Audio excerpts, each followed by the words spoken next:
In 2018, 21-year-old Grace Millane decided to take a gap year after graduating from college.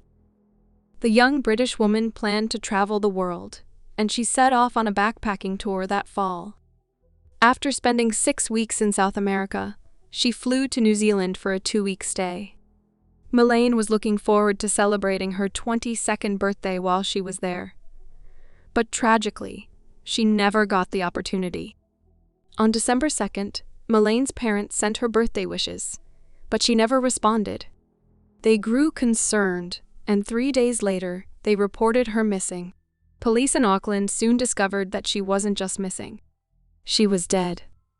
In less than a week, they identified her killer as Jesse Kempson, a 26-year-old man with a history of violence against women. Millane had met up with Kempson the night of December 1st for a date after connecting with him on Tinder. And before Grace Millane ever received her parents' birthday message, Kempson had strangled her to death in his hotel room. After graduating from England's University of Lincoln with a bachelor's degree in advertising and marketing, Grace Millane decided to explore the world. The young British backpacker arrived in New Zealand after spending 6 weeks in South America, eager to begin the next leg of her adventure. Her parents stated in 2018 that throughout her trip, Millane had been bombarding us with numerous photographs and messages of her adventures.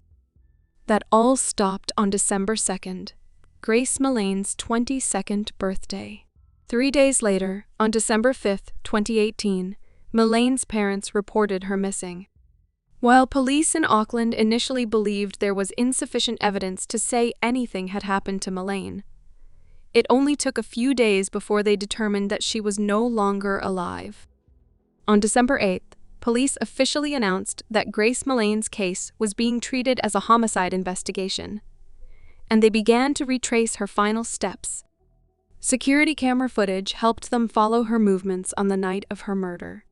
Security cameras from local restaurants and a hotel in Auckland painted a clear and chilling picture of her final hours. Millane was seen having drinks with a male companion at 3 different locations throughout the evening, and at 9:41 p.m., a camera captured her and the same man in an elevator at a hotel called City Life.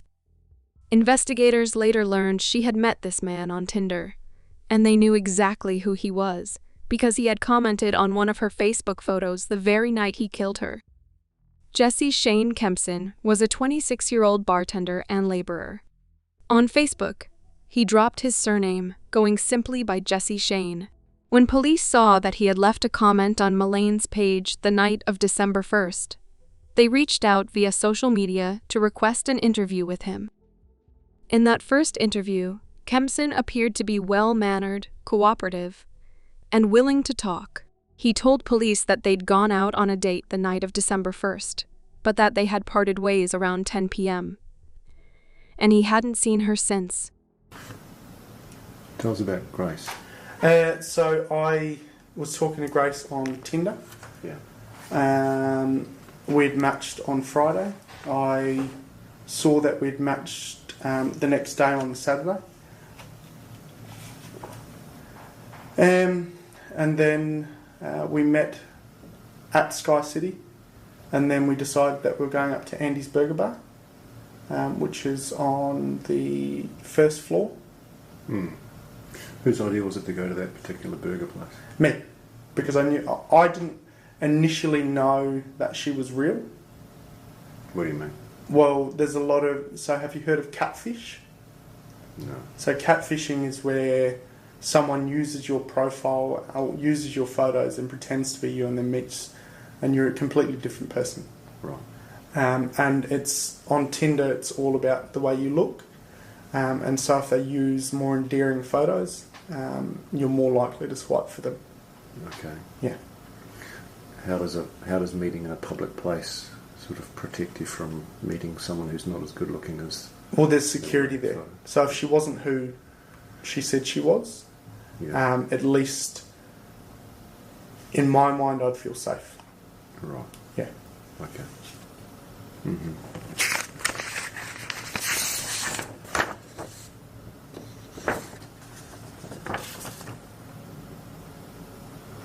Yeah, that's us. down there? Yep. Is that before or after? That is after. Okay, and where are you guys going now? So she's going that way, and I'm going across the street. Where do you walk? I go down Queen Street. I go down Victoria Street, straight down to the bottom, and then hang a left, and I head towards the viaduct. You go to the viaduct a bit? Yeah. Yeah. Yep. You've kind of walked in a bit of a funny direction if you were planning to go to the viaduct. Well, it's the direction I normally go. Yeah. It's I'm just sort of saying, like, if you were planning to go to the viaduct. I normally go down Queen Street and then cross at the bottom of Queen Street, go through the containers, and then walk along the wharf. Yeah. Is there a particular reason you were going to do that? I feel safer down that way. I don't know, it's a lot safer for me to be walking down that way than walking down the back streets. Okay. However, police had already viewed the CCTV footage, and they knew Kempson and Millane had taken the elevator to the 3rd floor of City Life. Kempson was seen leaving the following morning, but Millane never appeared on the cameras again. Kempson was clearly lying to the police, and he had just gone from a person of interest to the lead suspect in Grace Millane's murder. He was taken into custody on December 8th. The following day, Millane's body was discovered in the mountains about 12 miles outside of Auckland. As police found Millane's body, viewed her autopsy report, and continued to speak with Jesse Kempson, they began unraveling the mystery of her death. After Kempson and Millane's date on December 1st, they had returned to his hotel room at City Life. There, Kempson claimed, Millane asked him for rough sex, and he had accidentally killed her while consensually choking her. However, his actions in the hours and days that followed painted a completely different picture. According to reports, at 1:30 a.m., Kempson searched online for things like hottest fire and flesh-eating birds, visited a porn website, and took 7 photos of Millane's dead body, moving her limbs into various poses.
The next morning, he messaged another woman on Tinder to schedule a date. When he met up with her that afternoon, he told her a bizarre story about a man who had asked his girlfriend to have rough sex and then accidentally killed her. That same day, Kempson rented a carpet cleaner and bought a suitcase. Less than 24 hours after murdering Millane, he smuggled her body down the elevator and out of the hotel in the newly purchased bag. Then, on the morning of December 3rd, Kempson left City Life at 6:15 a.m., stopped at a store to purchase a shovel, and buried Grace Millane in the Waitakere Ranges. Kempson's argument that an accident during rough sex led to Millane's death didn't carry much weight. He was found guilty of her murder and sentenced to life in prison with the possibility of parole after 17 years. In 2020, Dr. Simon Stables testified at the trial that Kempson would have had to apply significant pressure to Millane's neck for at least 4 to 5 minutes in order to kill her, which wouldn't happen accidentally. What's more, Kempson had committed violent sexual crimes before. Just 8 months before murdering Grace Millane, he had raped another British tourist he met on Tinder in his motel room after a date. She didn't tell anyone about the assault until she recognized Kempson in media coverage of his trial for Millane's death. "Every time I went to sleep," the woman later told Kempson during a separate trial in which he was found guilty of raping her, "I'd see your eyes popping out of your head, staring at me in anger." Several other women also came forward with troubling stories about Kempson's behavior. He had told one of them that he liked feet, dominating, and strangulation, because it made him feel more superior and in control. And in a third trial, Kempson was convicted yet again, this time for assaulting his former girlfriend, while they were living together. He'd threatened her with a knife and forced her to participate in sex acts she was not comfortable with. Though Grace Millane was one of many women Jesse Kempson harmed, she tragically didn't survive to tell her story. The truth of what exactly happened in that hotel room on December 1st, 2018, may never come out, but for now, Kempson is unable to add to his long list of victims.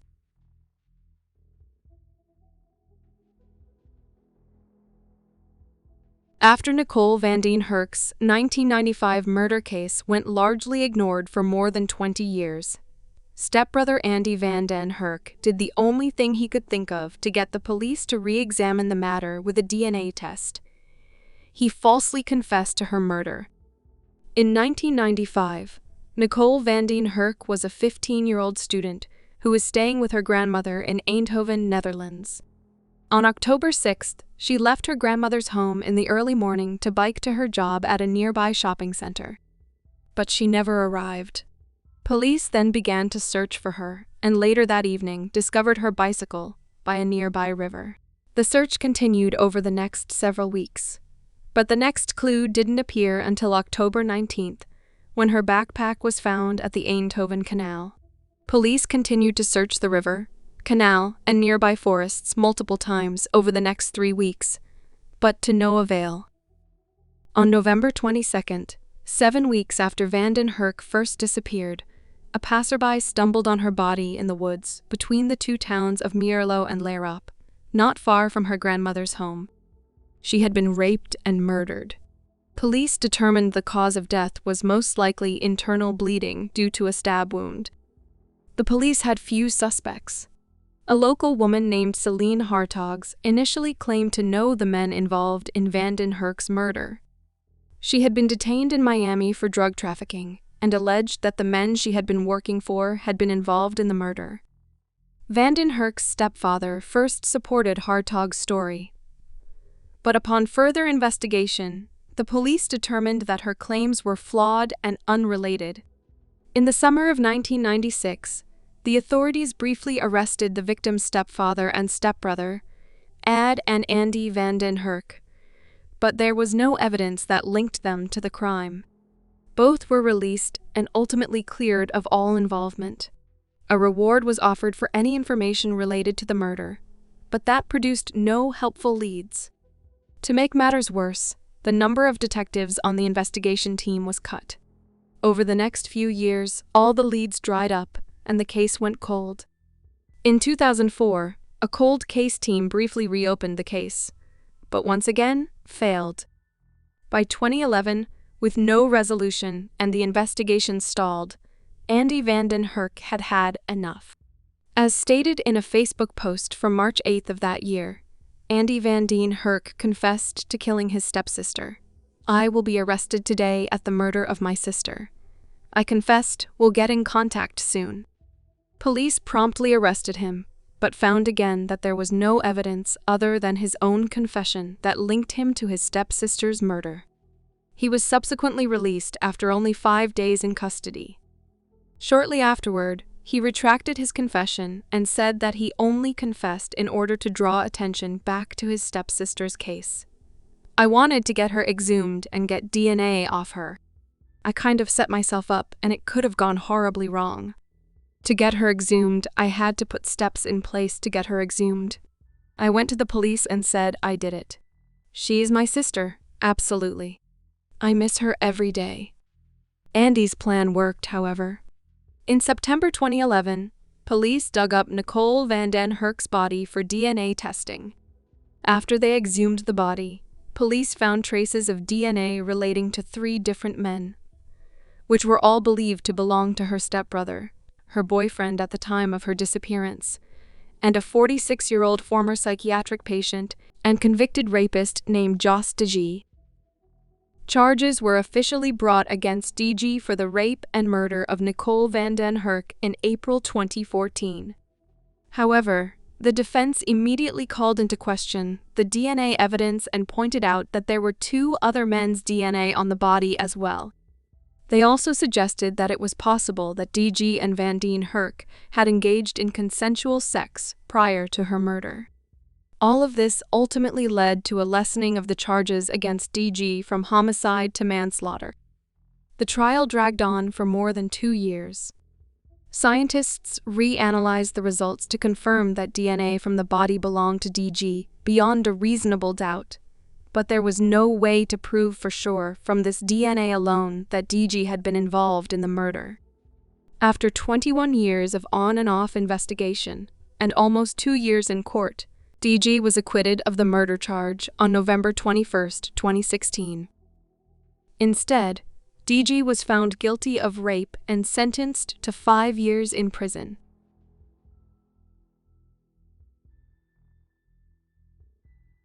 In October 2015, Sasha Samsudean returned to her apartment building after a night out with friends in Orlando, Florida. Intoxicated and confused trying to find her apartment, Samsudean was assisted by the building's seemingly helpful 24/7 security guard. When Samsudean was found strangled in her bed a few hours later, dedicated homicide investigators followed the trail of video evidence, which led directly to the building security guard, a disturbed man named Stephen Duxbury. This is the disturbing story of Sasha Samsudean's murder. Sasha Samsudean was born in New York on July 4, 1988. Growing up in Orlando, Florida, Samsudean went on to graduate from the University of Florida, working for a real estate company specializing in Orlando apartment rentals, 407apartments.com. The apartment company still contains a past contributor profile of Samsudean, where she is listed as a local expert, describing herself as the Cupid of apartment hunting. In 2015, Samsudean was living at Uptown Place condominiums in Orlando's downtown entertainment district, a secure and modern building with 24/7 security video cameras and digital key codes for each unit. Tragically for Samsudean, these security measures didn't prevent a horrifying threat that came from within. In the early morning hours of October 17, 2015, Samsudean left Orlando's Attic nightclub alone, having been out with a group of friends. Despite not seeing Samsudean again that night, a friend of hers, Anthony Roper, knew he was meeting her for breakfast later that morning. Roper thought it strange later that morning when Samsudean didn't show up for breakfast. Samsudean was an active social media user, but hadn't responded to any form of messaging or phone calls. Later that day, after their repeated calls and messages went unanswered, Roper and 2 other friends headed over to Samsudean's address.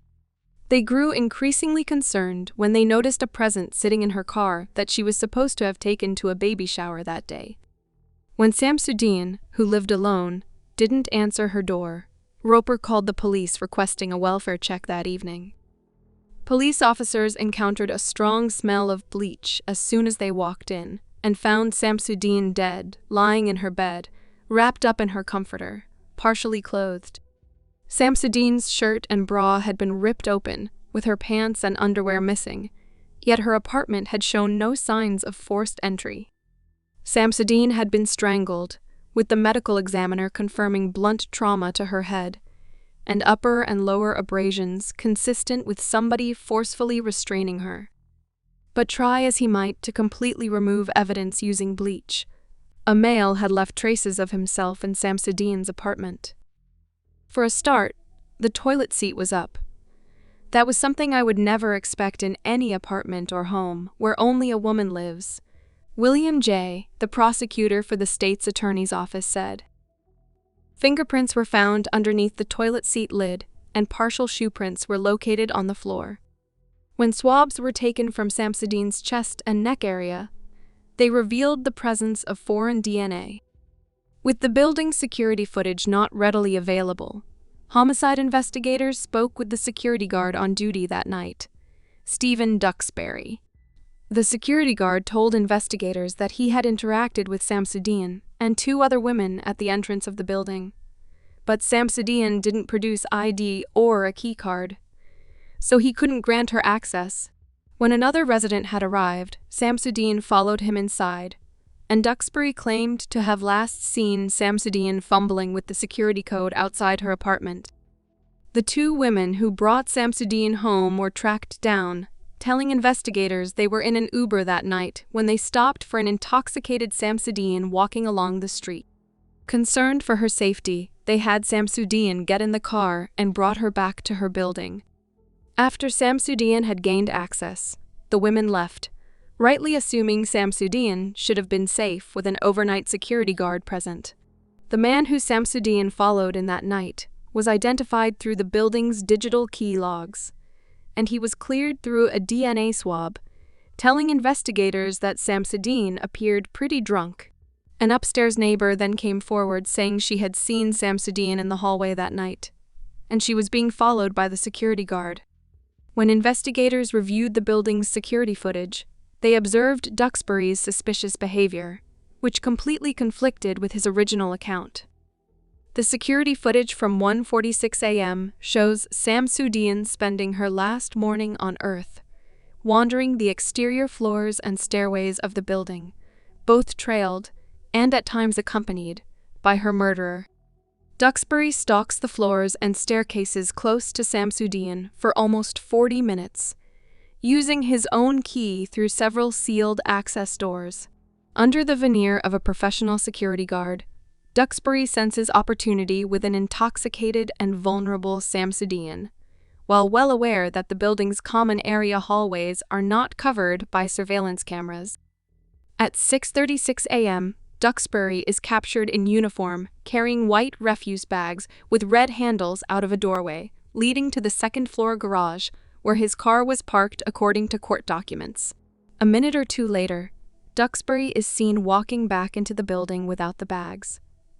Having originally told investigators he left work at 6 a.m., garbage collection was not part of security guards' duties at Uptown Place, and the same bags were found in Samsudean's apartment. The digital and physical evidence started implicating Duxbury, as investigators obtained a search warrant for his home and phone. On October 17th at around 5 a.m., technicians found that Duxbury used his smartphone's browser seeking information on how to override a quick-set digital, exactly the type of lock on Samsudean's front door. This coincided with a 90-minute time period where Duxbury was absent from any security video or any other security-related patrol data. Duxbury's fingerprints, provided as a requirement for his employment as a security guard, matched the print on the rim of Samsudean's toilet seat and a thumbprint on her nightstand. DNA found on Samsudean's breast then came back conclusively as Duxbury's, and the soles of some boots Duxbury wore appeared to be a match for shoe prints in the apartment. Agreeing to a polygraph, Duxbury's answers about Samsudean's murder were bald lies, claiming to have never entered or ever been inside Samsudean's apartment. On October 30th, 2015, Stephen Duxbury was arrested and charged with first-degree murder, attempted sexual battery, and burglary. After a 6-day trial, Duxbury was found guilty of all charges on November 21, 2017, receiving 2 life sentences without parole for the first-degree murder of Samsudean, and an additional 15 years for the burglary conviction. Samsudean's parents then filed a lawsuit against the building, the security company, and the lock manufacturer. Duxbury had been hired by Vital Security in 2015, and despite passing the state-level FBI background check, was soon the subject of numerous resident complaints from Uptown Place. Chillingly, in May 2015, A young female resident had reported that Duxbury was acting sketchy after he followed her back to her apartment. The lawsuit laid responsibility with the lack of surveillance video cameras monitoring the common area hallways. This failure created the opportunity for Duxbury to break into Samsudean's apartment while she was asleep without detection or interference.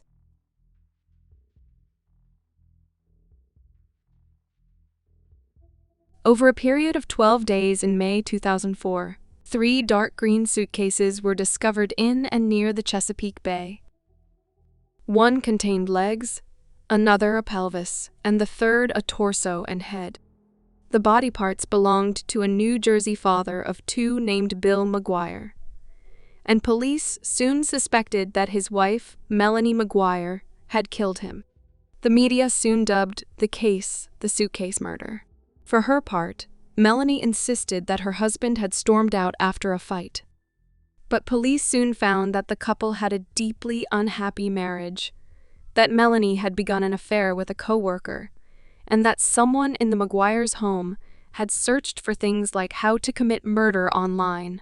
They surmised that Melanie had sedated Bill, shot him, and cut up his body. Though a jury agreed and sentenced Melanie McGuire to life in prison, the so-called suitcase killer has long insisted upon her innocence. She claims that someone went after Bill because of his gambling debts, and that the real perpetrator of the suitcase murder is still out there. Nothing in Melanie McGuire's early life suggested she'd turn to murder. Indeed, she spent most of her time bringing new life into the world. Born on October 8, 1972, Melanie grew up in Ridgewood, New Jersey, majored in statistics at Rutgers University, and enrolled in nursing school. In 1999, she started to work as a nurse at Reproductive Medicine Associates, one of the country's largest fertility clinics. That same year, she married her husband, a U.S. Navy veteran named William Bill McGuire. But though Bill and Melanie had 2 sons together, their marriage swiftly soured. Melanie claimed that Bill had a gambling problem and a volatile temper. Sometimes, she said, he'd get violent with her. That's what happened the night of April 28, 2004, the day Bill McGuire disappeared, according to his wife. Melanie claims that Bill pushed her against the wall during a fight, hit her, and tried to choke her with a dryer sheet. He probably would have broken my cheek if it had been a closed fist, Melanie McGuire stated. He said he was leaving and he wasn't coming back and that I could tell my children they didn't have a father. The very next day, Melanie spoke with divorce attorneys and attempted to file for a restraining order. But she didn't report Bill missing. And about a week later, suitcases containing his body parts began to float to the surface in the Chesapeake Bay. The suitcase murder had come to light. On May 5, 2004, a couple of fishermen and their children noticed a dark green Kenneth Cole suitcase floating in the waters of the Chesapeake Bay. They opened it and found a man's dismembered legs cut off at the knee. On May 11th, another suitcase was discovered, and on May 16th, a third.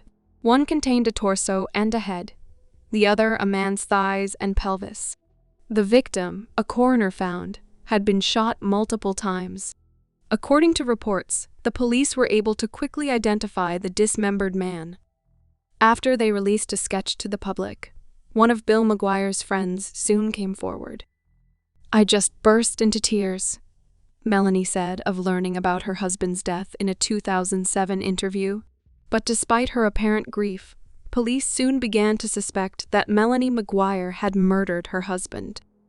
They discovered that Melanie had bought a gun in Pennsylvania 2 days before Bill went missing, and that she was having an affair with a doctor at her practice, Bradley Miller. Investigators also found Bill's car where Melanie suggested it would be, Atlantic City. But though she denied parking it there, Melanie later claimed that she had gone to Atlantic City and moved the car to mess with him. Bill had a gambling problem, Melanie explained. And after their fight, she knew he would be at the casino, so she drove around until she found his car and then moved it as a prank. "It sounds beyond ridiculous, sitting here saying it, and I acknowledge that it's the truth," she stated. Investigators, however, found it highly suspicious that Melanie had then tried to have 90-cent Easy Pass toll charges, which proved she'd gone to Atlantic City, removed from her account. "I panicked," Melanie stated. "I absolutely tried to have those charges taken off because I feared that people would look and think what they ultimately ended up thinking." Meanwhile, investigators found more and more evidence that suggested that Melanie McGuire had killed her husband. Bill's car contained a bottle of chloral hydrate, a sedative, and 2 syringes, which had been prescribed by Bradley Miller.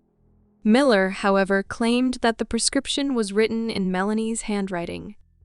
Police also found a number of suspicious internet searches on the McGuire's home computer, including questions like how to purchase guns illegally, how to commit murder, and undetectable poisons. And they believed that the garbage bags in the McGuire home matched the bags wrapped around Bill McGuire's dismembered body. On June 5, 2005, investigators arrested Melanie McGuire and charged her with first-degree murder. Dubbed the suitcase killer, she was found guilty and sentenced to life in prison on July 19, 2007, at the age of 34. But Melanie maintains that she did not commit the infamous suitcase murder. And she's not the only one who thinks that police arrested the wrong suspect. In September 2020, Melanie McGuire gave her first interview in 13 years. During her conversation with Amy Robach, Melanie continued to insist on her innocence. "The killer is out there, and it's not me," Melanie told Robach. She suggested that her husband had been killed over his gambling debts, claiming that he was the one who'd insisted that she buy a gun in the first place. "After all these years, I still feel hurt," Melanie said. "I still feel bothered. Like, how could somebody think that I did that?" Melanie's not the only person who believes that the police got it wrong. Fairleigh Dickinson University criminology professors Megan Sachs and Amy Schlossberg have an entire podcast called Direct Appeal dedicated to questioning Melanie's conviction. "She didn't fit the profile, I guess, of a murderer," Schlossberg stated. Sachs seconded her co-host, saying, "Melanie did not incapacitate, shoot, or use a saw to dismember her husband. Do you know how hard it is to cut through bone? It is physically exhausting. Also, if the crime scene didn't happen at the family home, and she's home with her children all night, where is this happening? There are just too many holes in this story." Guilty or not, Melanie McGuire, the so-called suitcase killer, remains an object of fascination. Lifetime released a movie about her case, Suitcase Killer: The Melanie McGuire Story, in 2022. But though both the podcast and the making of the movie have brought attention to the suitcase murder, it doesn't change the fact that Melanie McGuire is behind bars. To this day, Melanie maintains that she did not kill her husband, dismember him, and dispose of his body parts in suitcases. "There were times I wanted him gone," she stated. But gone doesn't mean dead. What do you guys think? Do you believe her or think she actually did it?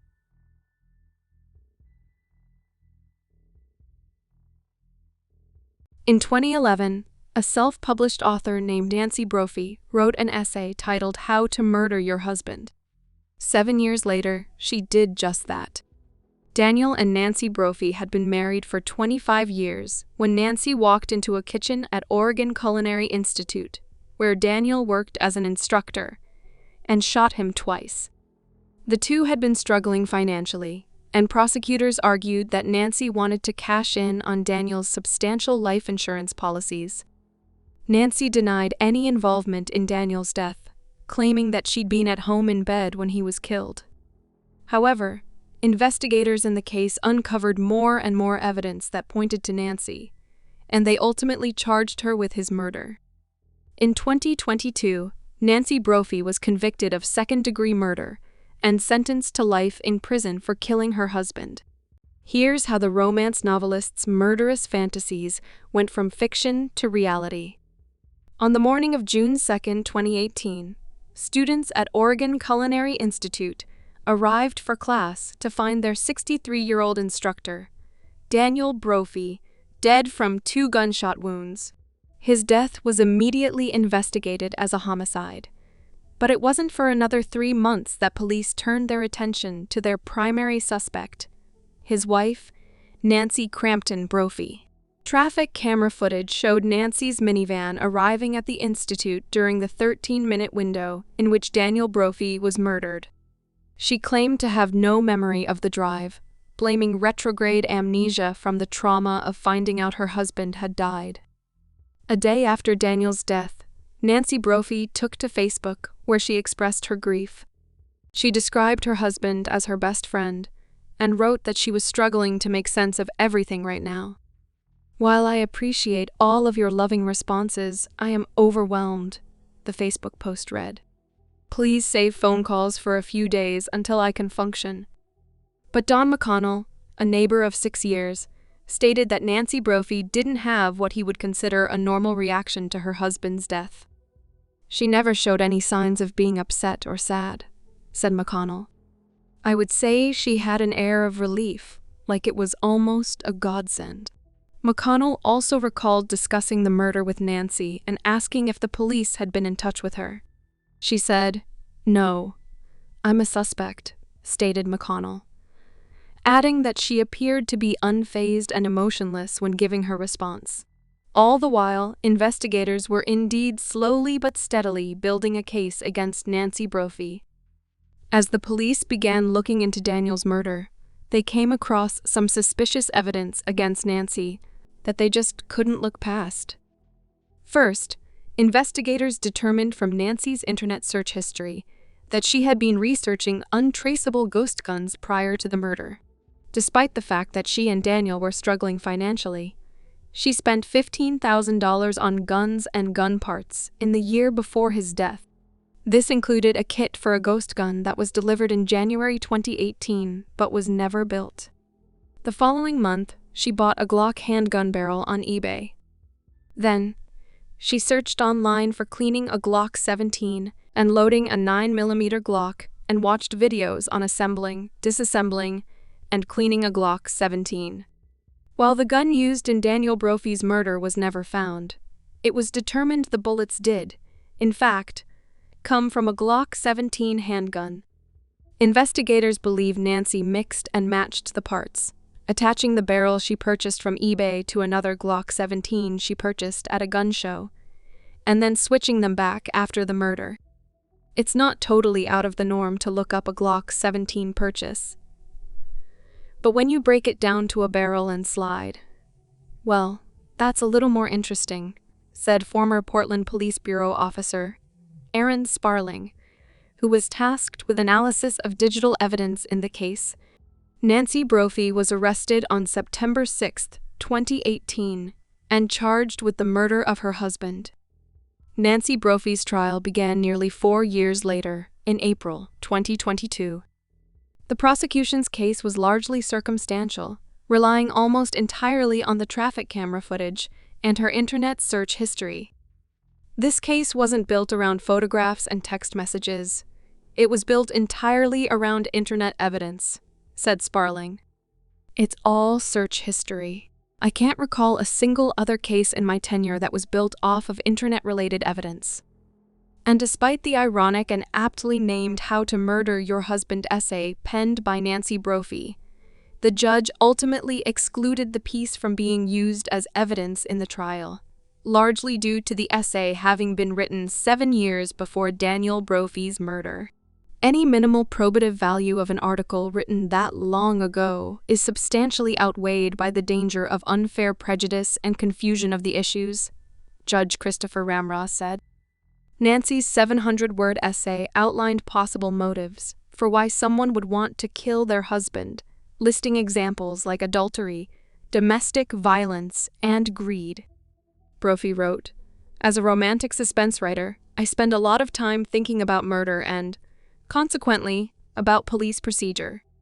After all, if the murder is supposed to set me free, I certainly don't want to spend any time in jail.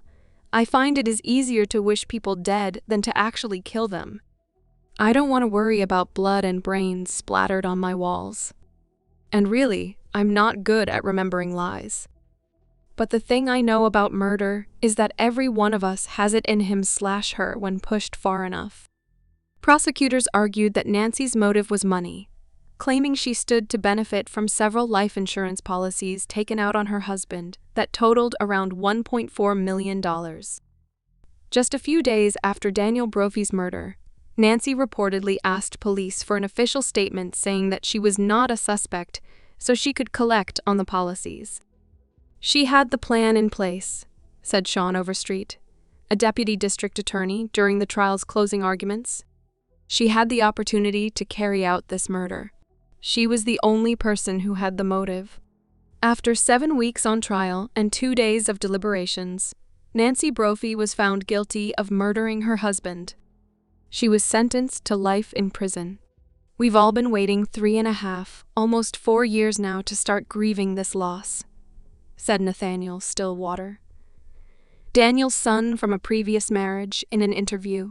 "To finally have some closure has been very important and meaningful for our family, and we feel that we can start to move on and remember my father always, but begin that process of starting to grieve." If you enjoyed the video, please show your support by subscribing and liking the video, and turn on all notifications so you don't miss any future uploads.